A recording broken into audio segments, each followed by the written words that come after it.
사랑합니다, 성도 여러분. 수요일입니다. 한 주간이 시간이 참 빠르다라는 것을 저는 요사이 많이 느끼는데, 그래도 우리가 말씀 묵상하고 기도하며 한 날을 살아가면 은혜가 넘치고 또 시간도 절약할 수 있고, 우리에게 주어진 시간 속에서 축복이 넘치고 놀라운 일들이 일어날 줄로 믿습니다. 오늘도 말씀 묵상으로 하루를 엽니다. 말씀 봅니다. 골로새서 1장 1절부터 2절 말씀. 골로새서 1장 1절에서 2절 말씀. 하나님의 뜻으로 말미암아 그리스도 예수의 사도된 바울과 형제 디모데는 골로새에 있는 성도들 곧 그리스도 안에서 신실한 형제들에게 편지하노니, 우리 아버지 하나님으로부터 은혜와 평강이 너희에게 있을지어다. 아멘. 자, 어제 골로새서를 살펴보면서 마음의 중심과도 연결을 시켜봤고요. 사도 바울이 하나님의 뜻에 대해서, 그리고 하나님의 뜻으로 자신이 하나님의 사도가 됐다라는 것에 대해서 고백하는 내용들을 살펴봤고요.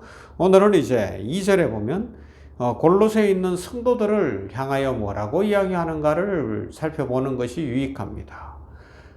골로새에 있는 성도들 곧 그리스도 안에서 신실한 형제들에게 편지하노니, 우리 아버지 하나님으로부터 은혜와 평강이 너희에게 있을지어다. 있을지어다. 우리 장로교 합동측 축도에도 있을지어다를 하는데, 이건 희구형입니다.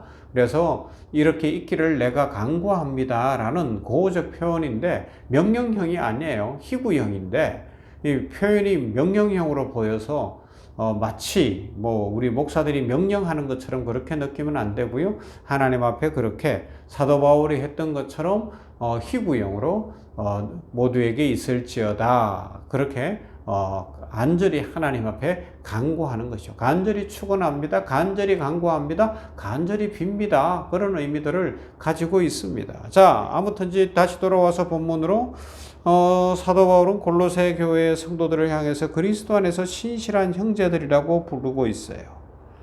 우리는 그리스도 안에서 형제요 자매이며 한 가족이라고 표현할 수가 있죠. 에베소 교회 성도들을 향해서도 이렇게 인사합니다. 그러므로 이제부터 너희는 외인도 아니요 나그네도 아니요 오직 성도들과 동일한 시민이요 하나님의 권속이라. 권속이라는 말이 한자어지만 가족이라는 거잖아요. 하나님의 가족이라. 그리고 마태복음 12장 50절에서 예수님도 이런 말씀을 하셔요. 누구든지 하늘에 계신 내 아버지의 뜻대로 하는 자가 내 형제요 자매요 어머니니라 하시니라. 형제들이 찾아왔다고 사람들이 이야기하니까 주님이 그 형제가 누구냐, 가족이 누구냐를 말씀해 주시는 거예요. 곧 주님은 주님의 뜻대로, 하나님의 뜻대로 사는 성도들을 향해서 예수님 자신의 가족이라고 말씀하십니다. 그래요. 하나님의 뜻을 쫓고 마음 중심을 다하여 하나님을 믿고 나아가는 사람들이 예수님의 가족인 줄로 믿습니다. 우리는 예수 그리스도를 믿는 하나님의 자녀들일 뿐만 아니라 예수 그리스도 안에서 다 한 형제요, 한 자매이며 하나님의 한 가족인 줄로 믿습니다. 이 개념이 좀 있어야 돼요. 그래야 교회 안에 평강이 있고 다른 성도들을 위해 축복할 수 있고 다른 사람들이 힘들고 어려울 때 위로하고 또 기도해 줄 수 있고 가진 것을 나눌 수 있고 주의 평강과 은혜를 누리게 될 줄로 믿습니다. 그들을 향하여서 사도 바울이 축복합니다. 너희에게 은혜와 평강이 있을지어다. 어디로부터요? 우리 아버지 하나님으로부터 오는 은혜와 평강이라는 것입니다. 일생 동안 하나님이 주시는 은혜와 평강을 소유하고 살면 모든 걸 다 가진 거라고 해도 과언이 아닙니다. 우리는 은혜 없이 살 수 없고요. 하나님이 주시는 평강을 누릴 때에 축복이 넘치고 기쁨이 넘치게 되는 것이죠. 은혜. 헬라어 카리스예요. 제가 몸담았던 낙도오지 선교단체에서 하고 있는 신학교 이름이 카리스 신학교인데 은혜 신학교죠. 은혜 신학교. 미국과 연결해서 학위를 주고 그렇게 하는 신학교인데 요사이 뭐 전국적으로 전체적으로 학생 수급이 잘 안 되고 학생 모집이 잘 안 되는 아쉬움은 있지만 이 카리스 신학교가 잘 되면 좋겠다는 마음이 있는데, 자, 그러면 은혜는 뭐냐는 거죠. 그렇게 신학교 이름을 세우라고 주신 것도 아니고 하나님께서 은혜라는 것은 특별한 의미들이 있겠죠. 첫 번째, 대가를 바라지 않고 베푸는 사랑입니다. 사람들은 무슨 호의를 베풀면 마음으로 자랑하고 싶기도 하고 대가를 바라는 마음이 있어요. 그런데 성경에서 은혜의 이 카리스는 아무런 대가를 바라지 않고 또 대가라고는 전혀 기대할 수 없는 사람들, 그들에게 호의를 베풀어 준 거죠. 하나님께서 우리에게 예수님 독생자를 보내셨어요. 독생자 예수 그리스도께서 우리 위하여 십자가를 지시고 자신의 생명을 주셨어요. 우리가 갚을 길이 없어요. 대가를 지불할 길이 없어요. 그래서 이것은 은혜입니다. 대가를 바라지 않았어요. 하나님은. 예수님은 대가를 바라지 않았어요. 우리를 하나님의 자녀 만드시려는 것이었고 우리에게 축복 주시려는 하나님의 은혜인 줄로 믿습니다.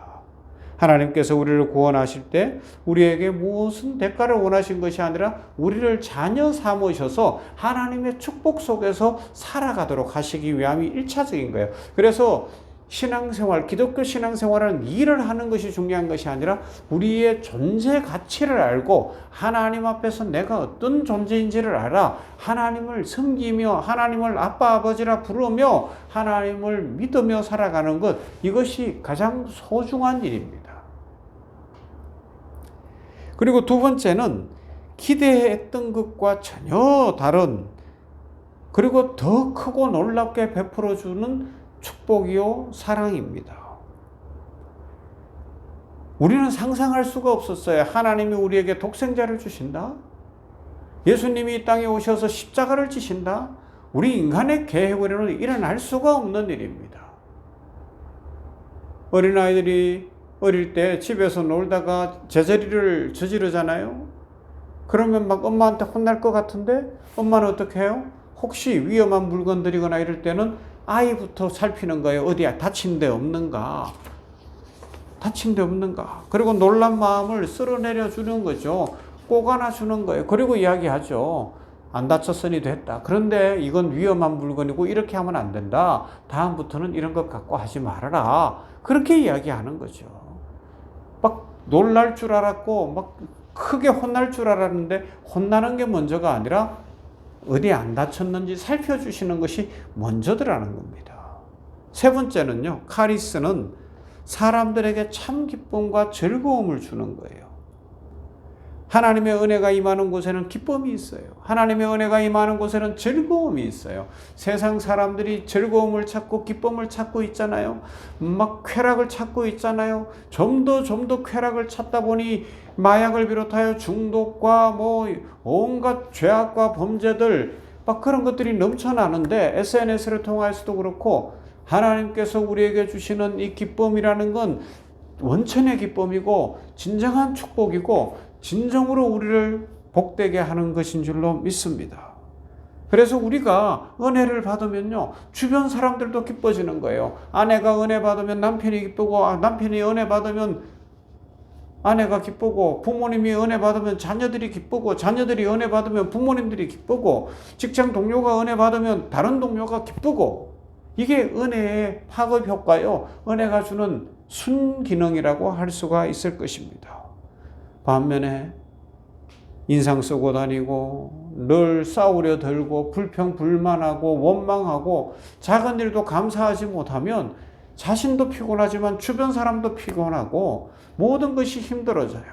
여러분, 우리는 은혜 받은 인생입니다. 이 은혜를 누릴 수 있기를 바라고요.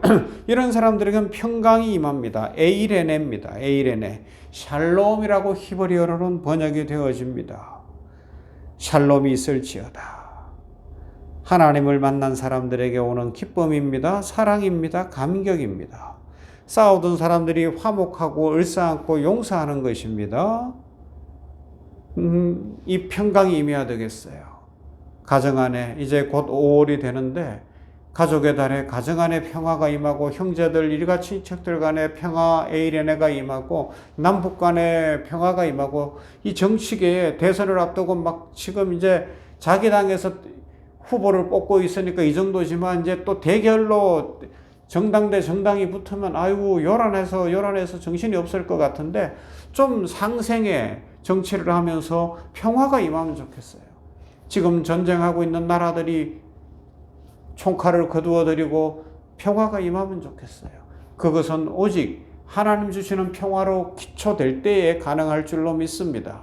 이런 날을 바라보면서 오늘도 하나님이 우리에게 예수 그리스도 안에서 은혜와 평강 주신 것을 믿고 이 은혜와 평강을 풍성히 누리는 모두가 되시기를 주님의 이름으로 축원합니다.